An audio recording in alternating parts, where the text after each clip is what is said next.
In a cafe in Suva, Frank Chandler of the Regents meets Steve Wilson, a trader, and agree to engage Wilson's sailing boat for a trip to a neighboring island the following day.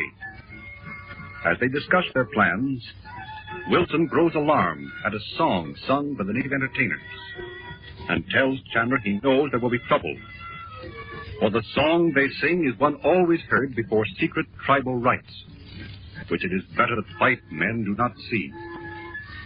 The present act opens on the boat the following afternoon. Chandu the Magician.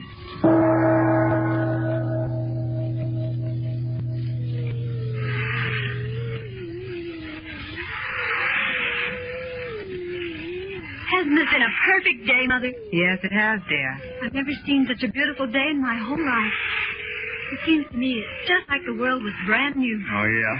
I suppose you think that island ahead of us is just rising from the sea or something. Don't tease her, Bobby. Oh, I don't care, Mother. I don't mind what he says today. Well, you aren't sick or anything, are you? Oh, don't be silly. Don't you think it's wonderful, Nudgy? Indeed I do, Betty Lou. I wonder how much longer it'll take us to get to the island.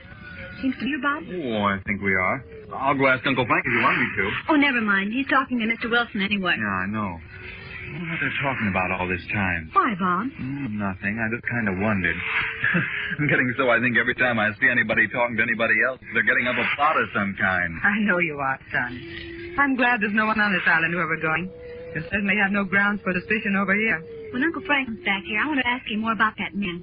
Because I don't see how he could have done it anyway. Done what? Dressed up like Fignon. Oh, don't they? Let's not talk about that now. Poor Nudge.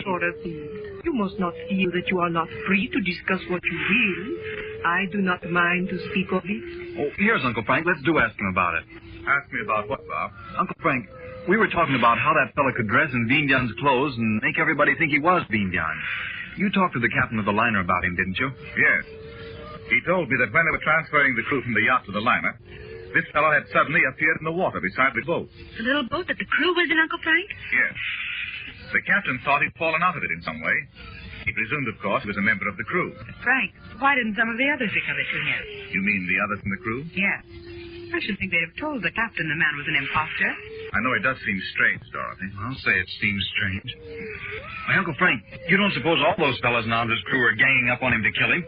Of course not. It was never intended for Anders to die. That's right. They were after Naji, weren't they? Bobby, please. It is over, Dorothy, so why should we not speak of it? Yes, Doc. But it is strange that the crew would shield this man who was posing as Vindian.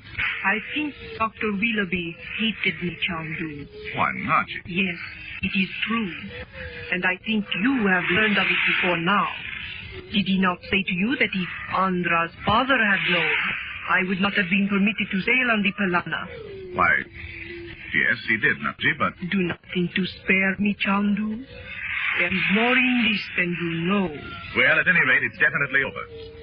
Dr. Willoughby will go back to India with the Palana as soon as the captain gets repaired made. Are they going to wait for that before they go home? Yes, Doc. They want to take the yacht back to Andra's father. Well, go on, Uncle Frank. Tell us what the captain said about that man. Oh. He said they'd pulled the man into the boat. And when they boarded the liner, he was taken to the crew's quarters, where he was given an opportunity to dry his clothes. Yeah. The captain thought nothing more about it. Because, of course, they were occupied with the business of rigging hawsers to tow the yacht. And then they had to change our belongings from the yacht to the liner. Well, how did he get up there to the party? I mean, that's kind of funny, don't you? Of course, by the time I talked to him, the captain realized what had happened. The fellow had taken advantage of the fact that there was a costume party on deck and had simply gone up there and lost himself in the crowd. We'll probably never know just what it was that happened aboard the Palana. Gee, don't you hate to give up without finding out, Uncle Frank? Of course I do. But you did convince the police in Suva that Naji had nothing to do with poisoning Andra, Frank. Yes, indeed. Or they'd have had her arrested. I was afraid you might have trouble with them when I knew the captain and Dr. Willoughby were both so firmly convinced Naji was guilty. I thought at first I might, Doc. Of course, the thing that made me so sure this man who was impersonating Vindian was guilty, I couldn't tell the police. Well, what was it, Uncle Frank? I looked at his hands, Bob. His hands? Oh, you mean the scene in the crystal, Frank? Yes. But don't you remember, Frank? When we saw that room in the crystal, the hand that came in and set the cigarette box on the table was white. Don't you remember? It was a smooth, white hand that might almost have been a woman. Yes, but don't forget this man was only made up to look like an East Indian. But, Uncle Frank... Oh, you knew that, Betty. I did not. I knew he was pretending to be old when he was young, but I thought he really was from India. Who was he, Uncle Frank? I wish I knew, Betty. Then you think he might have been English or even American? I would think that, except for the fact that I know any Medicinaji must come from the East. But why it should come, we do not know, Chandu. You don't really know, Naji? But no, Chandu. Well, then, what have you been so scared about all this time, Naji? Bobby, never mind, son. No. And besides, we mustn't speak of this before Wilson. Well, Mrs. Regan, we'll be landing soon. Have you folks been enjoying yourselves? Yes, indeed, Mr. Wilson. Oh, it's just been wonderful. I'm almost sorry we're nearly there. Yeah, but I want to see how they get through the coral reef. Must take some pretty slick steering, huh, Mr. Wilson? These blacks are very smart sailors. They can see a channel where a white man would be lost. Well, isn't the island beautiful? Isn't it funny nobody lives on it? I should think such a beautiful island would be full of people, wouldn't you, Mother? Yes.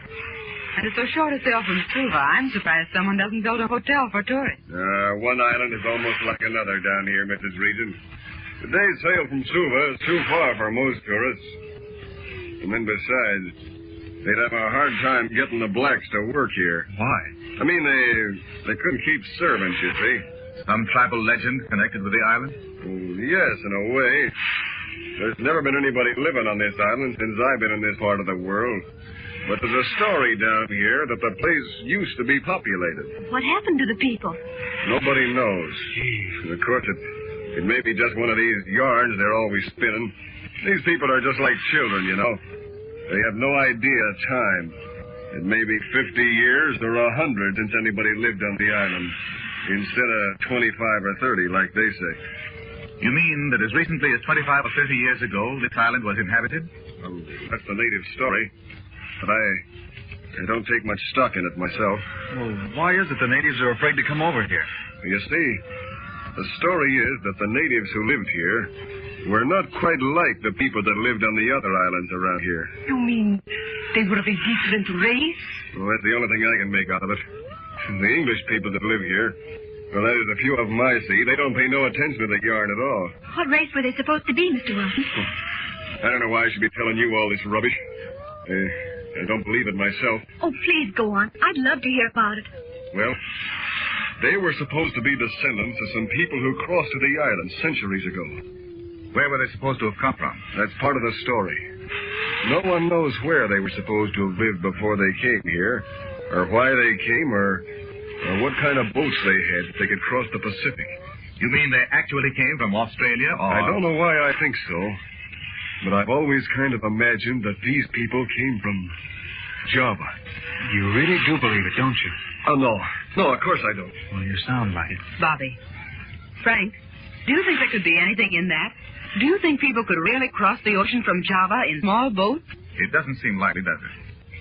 Mr. Wilson, does the legend say what these people looked like? Well, they were supposed to be light-colored.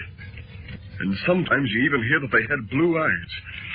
If I'd only been a few years earlier coming down here, I might have seen some of them myself. Wouldn't that have been thrilling? I don't know about that. I am kind of interested in them. Have you been over here lots of times? Oh, yeah. Yeah, I've been over here maybe 25 times. And you've never seen anyone living here? No, not a soul. A little ways inland, there's a lot of shrubs and yams and things like that that look as if somebody lived here once and grew stuff to eat. But it's all overrun with jungle now. Boy, isn't this keen? Don't you think so, Uncle Frank? Yes. I think it's very interesting. Well, I'll have to leave you for a minute. We're going through the reef into the lagoon. Hey, steady there. How skillful they are. Yes, we'll be through in a second. Oh, and isn't this water beautiful?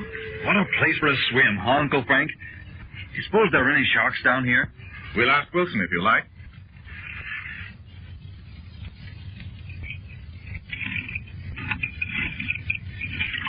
You'll have to go ashore in a small boat, you know, Mr. Chandler. Very well. Oh, I can hardly wait. Isn't the island beautiful with those tall green trees against the sky? It looks just like a picture of the South Sea Islands, doesn't it? Here you are, Mrs. Reason. Take my hand. I can manage, thank you. The water's so quiet, there's almost no motion. Yeah, that's one good thing about these coral islands. Are you ready, Princess? Thank you, Mr. Wilson. Ready, Betty? Of course. There. Come on, Bob. Come on, Uncle Frank. All right, Mr. Wilson.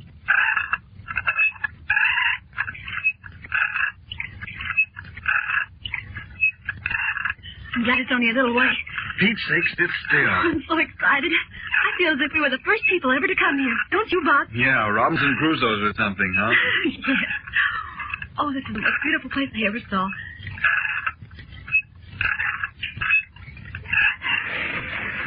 There.